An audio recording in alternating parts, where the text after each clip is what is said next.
As early as 1998, the European Parliament was looking at reports that the National Security Organisation already had these capabilities to look at the communications going on in Europe.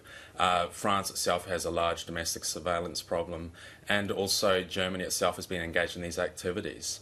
But there are some distinctions that make this different in terms of the sheer scale of this and the fact that this has gone all the way to the top in terms of who's being surveilled. I mean, it would be surprising to think that it would be in reverse as well. I mean, it would be a scandal to find that the US president, for instance, was having his phone calls monitored. Is that something we could expect as well? Absolutely. I mean, the difference really is in terms of the scale rather than that this is a difference in kind. That is that the French themselves have admitted that that is really what's different here, is that just the capabilities of the United States are unmatched here. And so up to 70 million emails or phone calls were being monitored in France, for instance, whereas the French don't necessarily have that same capacity, and certainly not to go all the way to the president's office. There is a thought, obviously, with the diplomatic fallout over this, further to that is the issue of terrorism, the fight against terrorism. That's been brought up, that this may put that at risk. Why is that? Well, it's because all of this, you have to remember, needs to be tied to some strategic objective. That is, the reason why the United States is undertaking this surveillance notionally is that it's to fight terrorism. The problem here is that it almost is a case of the tail wagging the dog. That is, that the collection of intelligence has become an end in itself.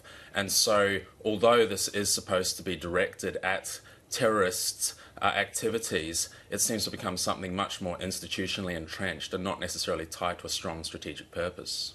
So what do we understand of the extent of the monitoring that's been going on? There have been, questions around, civilians just being open slather for their, emails and other data and conversations to be monitored. Should people just assume these days that anyone and everyone could possibly be under surveillance? Yes, absolutely, and that's what the European Commission is considering at the moment. The fact that American companies such as Google and Facebook, often there's access to the material that they have by the US government, and that's the reason why the Europeans are hoping to create stronger regulations on that. But even at the highest levels, this seems to be fairly institutionalised. So the report by The Guardian was that up to 35 world leaders were being surveilled as far ago as the Bush administration. So this is certainly not just to do with Obama. Well, and further to that, obviously this is about the EU and the EU leaders.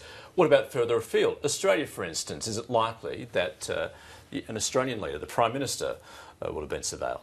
It's far less likely, actually. There seems to be an agreement between the United States and its English-speaking partners, that is the United Kingdom, Canada, New Zealand, Australia, that extends all the way back to the Second World War. And so it does seem that Australia is exempt from this. Yeah, as you say, that goes back to the Second World War, where the alliance partners got together and said we have cooperation as far as spying on one another is concerned. But now, of course, we've got other EU countries such as Germany and France saying, well, we want to jump into this too. We want some sort of agreement on the table.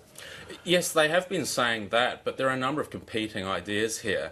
And although the leaders have shown some anger at what's happened here, they also seem to realise that there are some benefits to surveillance, and it's the reason why some of them have in the past dragged their feet. Merkel herself actually defended Obama for quite a long period, and there's only been a sharp shift in the last week. And the reason why she probably defended Obama was that she realises there were some advantages to the Europeans. So I think that there are domestic reasons for speaking loudly that don't necessarily relate to a strong anger against the principle of surveillance. So this might actually bring the EU and the US closer together, ostensibly, if they can work through this issue and get to the bottom of what's actually been going on. Well, I suppose in the longer term, but certainly in the short term, it's causing a lot of tensions. As I say, there have been some distinctions here that does make this different. I mean, most importantly, there were even talks of suspending negotiations over the European Free Trade Deal. That's of the highest significance. That hasn't ultimately happened, but there have been a number of other countermeasures taken. And so certainly at present it hasn't been in anybody's favour.